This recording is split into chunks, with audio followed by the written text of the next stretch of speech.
పార్వతీపురం మన్యం జిల్లా గుమ్మలక్ష్మీపురంలో revenue day వేడుకలు ఘనంగా జరిగాయి. ఈ సందర్భంగా కురుపాం ఎమ్మెల్యే ప్రభుత్వం జగదీశ్వరి మాట్లాడుతూ రెవెన్యూ శాఖ ప్రజలకు గుండెకాయ వంటి సేవలు చేస్తోందన్నారు.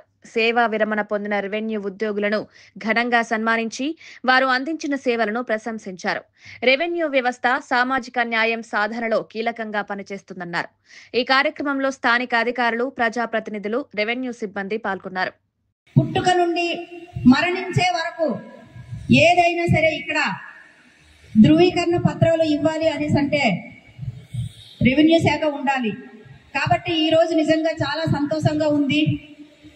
మరి ఈ రెవెన్యూ శాఖ వచ్చి అంటే మనకి బ్రిటిష్ పరిపాలన నుండి రెవెన్యూ శాఖ మనకి ఇప్పటి వరకు 238 సంవత్సరాలు ఇక్కడ ఎంతో మంది అంటే ఎన్నెన్నో ఉద్యోగాల్లో మంచి అంటే ఉద్యోగాలు చేస్తూ ప్రజలకి మంచి అంటే వాళ్ళకి ఏ విధంగా సేవ అందించాలి అనే దానిపైన మీరందరూ కూడా ఇన్ని సంవత్సరాలుగా సేవ అందించిన మీకు అందరికి కూడా ప్రతి ఒక్కరు కూడా పేరు పేరున మళ్ళీ శిరస్సు వంచి నమస్కారం తెలియజేస్తున్నాను.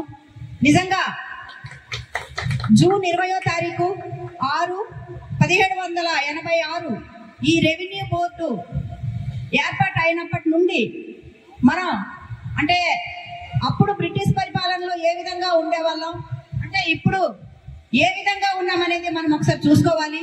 మరి ఆనాటి నుండి మరి మౌర్యులనగా అలాగే గుప్తులనగా అలాగే పరిపాలించేటప్పుడు రాజులు పరిపాలించేటప్పుడు ఎవరి భూములు ఎక్కడ ఉన్నాయనేది తెలియక ప్రతి ఒక్కరు కూడా వాళ్ళ దగ్గర బానిసలుగా బతికినటువంటి రోజులు ఒక్కసారి మనం అందరం కూడా గమనించుకోవాలి. ఎందుకంటే ముఖ్యంగా గిరిజన ప్రాంతాల్లో ఉన్నటువంటి అటవీ సంపదను కూడా గిరిజనులకే ఇచ్చిన ఘనత మరి ఏ ప్రభుత్వమైనా కావచ్చు, మరి ఏదైనా గవర్నమెంట్ కి ఏ విధంగా ఏదైతే వాళ్ళకి గిరిజనులకు మేలు చేసే పని మాత్రం అందరూ చేశారు.